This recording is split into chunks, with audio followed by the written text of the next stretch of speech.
trend na patok ngayon kung saan ipiniflex ng mga babae ang kanilang mga gawan na artistahin daw. Ang isang ito, kahawig daw ni pambansang Ginoo, David Licauco. Yes po, Ma'am Jessica Soho. Ako nga po si SG Nilubutay, ay isang gwardya na laging pagkamalan na artista. Pinsan nga, pinagkamalan pa ako na si David Licauco. Parang kamukha daw ako. Ako daw yung David Licauco 2.0. Isang security guard, kaya palagi akong nagtitrending. Pinupost ako ng mga babae sa social media.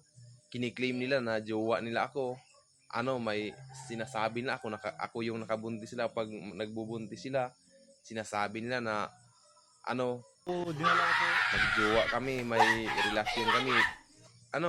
Inaangkin na nila ako na jowa na ako, pero hindi talaga ako nang ligaw sa kanila. Pinupost na ako sa social media, pinabayaan ko na lang. Talaga yung sabi na ako daw kamukha na ako ni David Licauco, kaya ang tawag na sa akin David Likingkong. Ako si David Likingkong.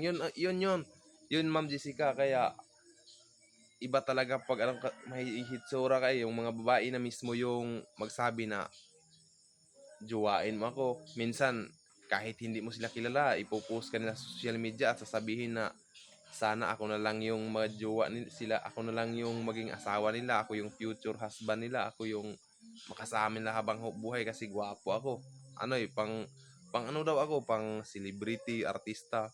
Sabi nila minsan mas pugi pa daw ako kay Piolo At saka sabi niya na parang daw talaga ako yung David Licauco. Hindi ko kilala yun, pero pinagkumpara na ako dun. Ako si yung ako daw yung David Likingkong. David Likingkong, Ma'am Jessica. Ako yung sinasabi lang David Likingkong 2.0. Grabe talaga. Hindi ko akalain yun na makumpara pala nila ako doon sa sikat na artista. Hindi ko kilala, pero kinukumpara nila ako. Sobrang pugi ko kasi, grabe talaga. So ayun, Ma'am Jessica, yun lang, hanggang dito na lamang, Ma'am Jessica, kasi reels na naman to. 2 minutes. Magka ads na naman to, Ma'am Jessica. Maraming salamat.